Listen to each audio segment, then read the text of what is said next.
ಅಭಿನಂದನೆ ಸ್ಮರಿಸಿಕೊಳ್ತಾ ಇವತ್ತಿನ ಸಮಾರಂಭದ ಅಧ್ಯಕ್ಷತೆಯನ್ನು ವಹಿಸಿ ತಾವೇ ಪ್ರವಚನವನ್ನು ಮಾಡಿದಂತಹ ನುಡಿಮುತ್ತುಗಳ ಗ್ರಂಥವಾಗಿರುವಂತಹ ಶರಣ ಜೀವನ ದರ್ಶನ ಅನ್ನುವಂತಹ ಕೃತಿ ಬಿಡುಗಡೆಯನ್ನು ಕೂಡ ಇಲ್ಲಿ ಆಗು ಮಾಡಿರುವಂತಹ ಪೂಜ್ಯ ಚನ್ನವೀರ ಶಿವಾಚಾರ್ಯ ಮಹಾಸ್ವಾಮಿಗಳನ್ನು ಸಮರ್ಪಿಸಿ ಉಪನ್ಯಾಸ ನಾಗಣ್ಣನವರೇ, ಇವತ್ತಿನ ಗೌರವವನ್ನು ಸ್ವೀಕಾರ ಮಾಡಿದಂತಹ ಬೆಂಗಳೂರಿನ ಈರುಳ್ಳಿ ಮತ್ತು ಆಲೂಗಡ್ಡೆ ವರ್ತಕರಾದ ಶ್ರೀ ಶಶಿ ಮೂರ್ತಿ ಅವರೇ ಮತ್ತು ಅವರ ಧರ್ಮಪತ್ನಿಯಾದ ಮತ್ತೆ ಶಕುಂತಲಾ ಅವರೇ, ಅವರ ಎಲ್ಲ ಕುಟುಂಬ ವರ್ಗದವರೇ, ಆತ್ಮೀಯರೇ, ಪ್ರೀತಿಯ ಮಕ್ಕಳೇ, ಇವೆಲ್ಲ 23ನೇ ಇಸ್ವಿಯವರಿಗೆ ಜಾತ್ರೆಯವರಿಗೆ ಪ್ರವಚನ ಕೇಳಿದ್ರೆ ಇಲ್ವಾ?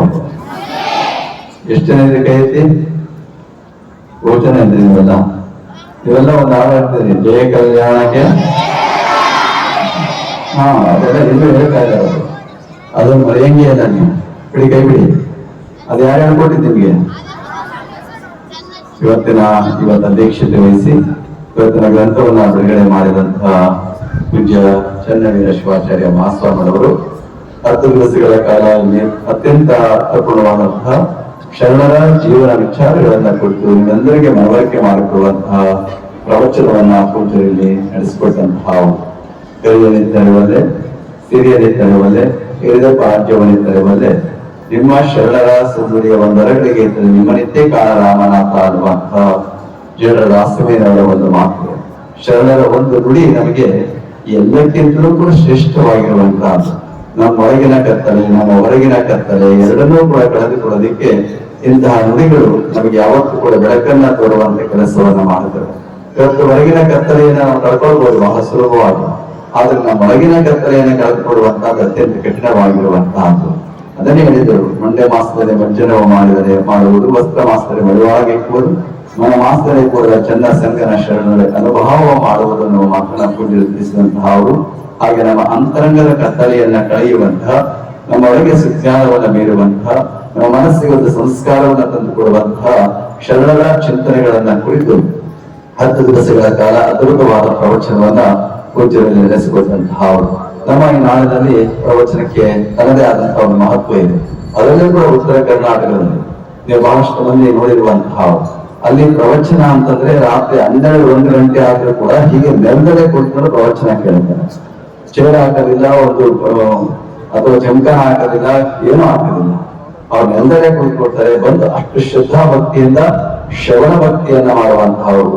ನವವಿಧ ಭಕ್ತಿಗಳಲ್ಲಿ ಶ್ರವಣ ಭಕ್ತಿ ಅಂತ ಬಂದಿದೆ ನಿಮಗೆ. ಅಂದ್ರೆ ಕೇಳುವಂತಹದ್ದು, ಆ ಕೇಳುವುದರ ಮುಖಾಂತರವಾಗಿ ಒಂದು ಸಂಸ್ಕಾರವನ್ನು ತಂದುಕೊಳ್ಳೋದಕ್ಕೆ ಅದು ಸಾಧ್ಯ ಆಗುವಂತಹದ್ದು. ಅಂತಹ ಪ್ರವಚನದಲ್ಲಿ ಅತ್ಯಂತ ಹೆಚ್ಚಿನದಾಗಿ ಪ್ರವಚನ ಪಟುಗಳೇ ಎಂದು ಹೆಸರನ್ನು ಪಡ್ಕೊಂಡಿರುವಂತಹವರು ಪೂಜ್ಯ ಚನ್ನವೀರ ಶಿವಾಚಾರ್ಯ ಮಹಾಸ್ವಾಮಿಗಳು ಅಂತ ಬಹಳ ಹೆಮ್ಮೆಯಿಂದ ಅಭಿಮಾನದಿಂದ ಹೇಳಬೇಕಾಗಿರುವಂತಹದ್ದು.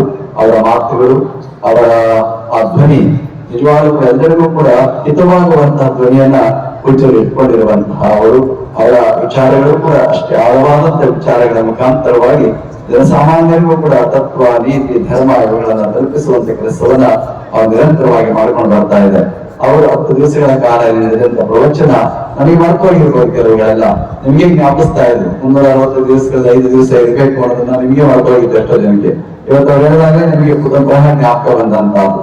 ಆ ಮಾತುಗಳೆಲ್ಲವೂ ಕೂಡ ಹಾಗೆ ಹೋಗಬಾರದು ಅನ್ನೋದನ್ನ ಚಿಂತನೆಯನ್ನ ಇಟ್ಕೊಂಡು ಶ್ರೀ ಪ್ರಕಾಶ್ ಗಿರಿಮಲ ಅವರೊಂದು ಪೂಜ್ಯ ಅರ್ಪಣೆಯನ್ನ ಕೇಳಿಕೊಂಡು ನಿಮ್ಮ ಪ್ರವಚನದ ಎಲ್ಲ ನುಡಿಗಳನ್ನ ಪುಸ್ತಕ ರೂಪದಲ್ಲಿ ತರೋಣ ಅಂತ ಹೇಳಿ ಅವರೇ ಅದನ್ನ ಸಂಪಾದನೆಯನ್ನ ಮಾಡಿ ಇವತ್ತು ಅವರ ಮಠದ ಶ್ರೀ ಗುರು ರುದ್ರಮುನಿ ವಿಶ್ವ ಗ್ರಂಥಮಾಲೆಯ ಮುಖಾಂತರವಾಗಿ ಅದನ್ನ ಪ್ರಕಟ ಮಾಡಿ ಇದನ್ನ ಲೋಕಾರ್ಪಣೆ ಮಾಡುವಂತಹ ಪವಿತ್ರ ಕಾರ್ಯವನ್ನ ಅವರು ಶ್ರೀ ಮಠದಲ್ಲಿ ಮಾಡಿದ್ದಾರೆ.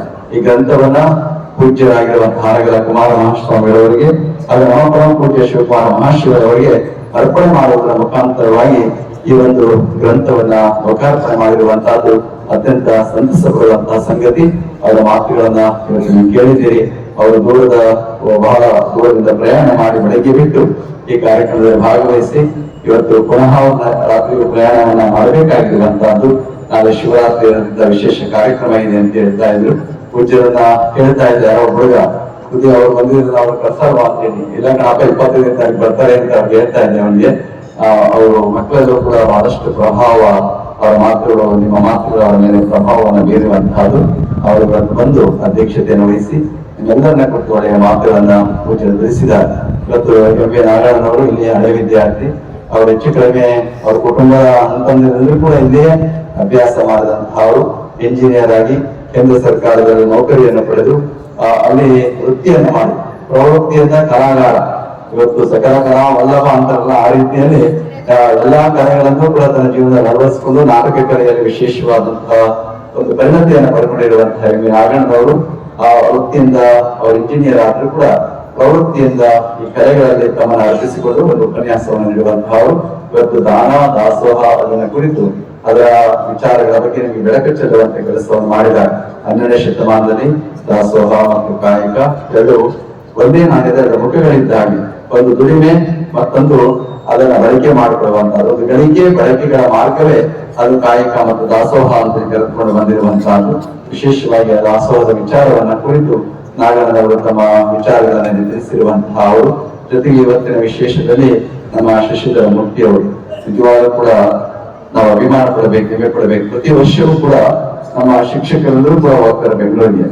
ಆ ಮಂಡಿವರ್ತಕರು, ಈರುಳ್ಳಿ ಮತ್ತು ಆಲೂಗಡ್ಡೆ ಮಂಡಿವರ್ತಕರು ಅವರೆಲ್ಲರೂ ಹೇಗೆ ಸೇವೆ ಮಾಡ್ತಾರೆ ಅಂತಂದ್ರೆ ತಾವೇ ನಿಂತ್ಕೊಂಡ್ಬಿಡ್ತಾರೆ ಮುಂದೆ ಬಂದು. ನಮ್ಮ ಮನೆಗೆ ಬೇಕಾದಂತಹ ಜಾತ್ರೆಗೆ ಮತ್ತು ಪುನಃ ಪೂಜೆಯ ಏಪ್ರಿಲ್ 1 ಹುಟ್ಟುಹಬ್ಬಕ್ಕೆ ಎರಡು ಸಂದರ್ಭದಲ್ಲಿ ಕೂಡ 1-2 ಲಾರಿ ಗಟ್ಟಲೆ ಅವರು ಈರುಳ್ಳಿ ಕಳಿಸ್ತಾರೆ, ಮತ್ತೆ ಅದ್ರ ಜೊತೆ ಆಲೂಗಡ್ಡೆಯನ್ನು ಕಳಿಸ್ತಾರೆ. ಆ ಸೇವೆಯನ್ನು ಇವೆಲ್ಲರೂ ಒಟ್ಟಾಗಿ ಸೇರಿ ಮಾಡ್ಕೊಂಡು ಬರ್ತಾ ಇರುವಂತಹ ಅವರು ಇವೆಲ್ಲ ಅಭಿಮಾನ ಪಡಬೇಕು. ಅವರು ನಮ್ಮ ತುಮಕೂರು ಜಿಲ್ಲೆಯ ಬೆಟ್ಟದಲ್ಲಿ ಗ್ರಾಮದವರು ಹೆಮ್ಮೆ ಅನ್ನಿಸ್ತದೆ, ಅಭಿಮಾನ ಅನ್ನಿಸ್ತದೆ. ಅವರು ವೃತ್ತಿಯಿಂದ ವರ್ತಕರಾಗಿರುವಂತಹ ಬಸವಣ್ಣವರು ಹೇಳ್ತಾರೆ, ದೇವರೇ ವರ್ತಕ ಅಂತ ಹೇಳ್ಬಿಟ್ಟಿದ್ದಾರೆ. ಧರಣಿಯ ಮೇಲೊಂದು ಬಿರಿದಪ್ಪ ಅಂಗಡಿಯನಿಕ್ಕಿ ಹರದ ಕುಳಿತ ನಮ್ಮ ಮಹಾದೇವ ಶಕ್ತಿ ಬೊಮ್ಮನವಾದವನು ವಿಮಾನವಾದವನು ಕಾಣಿಯ ಸೋದ ಅರ್ಧ ಗಾಳಿಯಾಗೆಲ್ಲ ಉಪಜಾನ ನಮ್ಮ ಕುಲದ ಸಂಗಮರಿವ ಅಂತ ಹೇಳಿದ್ದಾರೆ. ಈ ವ್ಯಾಪಾರ ಹೇಗಿರ್ಬೇಕಪ್ಪ ಅಂದ್ರೆ ನಾವು ಒಂದು ಹಣೆ ಸೋಡಬಾರದು, ಒಂದು ಹಣೆ ಗೆಲ್ಲಬಾರದು, ಹೆಚ್ಚಿಗೂ ಬೆಳೆಬಾರಬಾರದು, ಕಡಿಮೆಗೂ ಕೊಡಬಾರದು. ಆದ್ರೂ ಸಮತೋಲನವಾಗಿ ವ್ಯಾಪಾರವನ್ನು ಮಾಡಬೇಕಾಗಿರುವಂತಹದ್ದು ಅಂತೇಳಿ ಬಸವಣ್ಣವರು ಬಹಳ ಸರಳವಾಗಿ ತಮ್ಮ ವಚನದ ಮೂಲಕ ತಿಳಿಸಿರುವಂತಹ ಹಾಗೆ ಇವತ್ತು ವರ್ತಕರಾಗಿ വലിയ ವೃತ್ತಿಯನ್ನ ಮಾಡ್ತಾ ಅನೇಕರಿಗೆ ಅವಕಾಶ ವೃತ್ತಿಗಳನ್ನು ಕೂಡ ಅವರ ಬದುಕನ್ನು ರೂಪಿಸುವಂತ ಕೆಲಸವನ್ನು ಮಾಡ್ತಾ ಇರುವಂತಹ ಅವರು ತಮ್ಮ ಕುಟುಂಬ ಸಮೇತರಾಗಿ ಇವತ್ತು ಈ ಕಾರ್ಯಕ್ರಮದಲ್ಲಿ ಭಾಗವಹಿಸಿ ಇವತ್ತು ನಮ್ಮ ಪರಮ ಪೂಜ್ಯರ ಹೆಸರಿನಲ್ಲಿ ಶಿವಕುಮಾರ ಸ್ವಾಮೀಜಿಯವರ ಹೆಸರಿನಲ್ಲಿ ಪ್ರಶಸ್ತಿಯನ್ನು ಅವರಿಗೆ ಕೊಡುವಂತಹ ಕೆಲಸವನ್ನು ಮಾಡಿದ್ದಾರೆ. ಅವರು ಇನ್ನಷ್ಟು ಭಗವಂತ ಅವರಿನ ಆಯುರ ಆರೋಗ್ಯವನ್ನು ಕೊಡಲಿ. ಅವರು ಇನ್ನಷ್ಟು ಈ ಒಂದು ವರ್ತಕರ ಸೇವೆಯಲ್ಲಿ ಮತ್ತು ಗ್ರಾಹಕರ ಸೇವೆಯನ್ನ ಅತಿ ಅತ್ಯಂತ ಉತ್ತಮವಾಗಿ ಮಾಡುವಂತ ಕೆಲಸವನ್ನ ನಮ್ಮ ಶಶಿಧರ ಮೂರ್ತಿಯವರು ನಿರಂತರವಾಗಿ ನಡೆಸಿಕೊಂಡು ಬರಲಿ. ಬಹುಶಃ ಅವ್ರ ಜೊತೆಯಲ್ಲಿ ತಾಯಿಯವರಿದ್ದಾರೆ, ಶಕುಂತಲಾ ತಾಯಿಯವರು. ಅವರ ಒಂದು ಕೆಲಸಗಳಿಗೆ ಅವರ ಒಂದು ಸೇವೆ ಅತ್ಯಂತ ಮುಖ್ಯವಾಗಿರುವಂತಹದ್ದು. ಹೇಳ್ತಾರೆ ನೋಡಿ, ಅವ್ರ ತಾಯಿ ಇದ್ದಾರೆ, ನಮ್ಮ ಶಶಿಧರ ಮೂರ್ತಿಯವ್ರ ತಾಯಿಯವರು. ಇವತ್ತು ಅವ್ರು ನೋಡ್ಕೊಂಡು ಬಂದಿದ್ದಾರೆ ತುಮಕೂರು ಹೋಗಿ. ಅವ್ರಿಗೀಗ 105 ವರ್ಷ ತಾಯಿಯವರು ಇನ್ನೂ ಚೆನ್ನಾಗಿದ್ದಾರೆ. ಅದೇ ರೀತಿಯಲ್ಲಿ ಇನ್ನು ಅವರ ಆರೋಗ್ಯ ಇರುವಂತಹದ್ದು. ಆ ತಾಯಿ ಆರೋಗ್ಯ ಇವರು ಮೊದಲಿಂದ ನಾವು ಆರೈಸಬೇಕಾಗಿರುವಂತಹದ್ದು.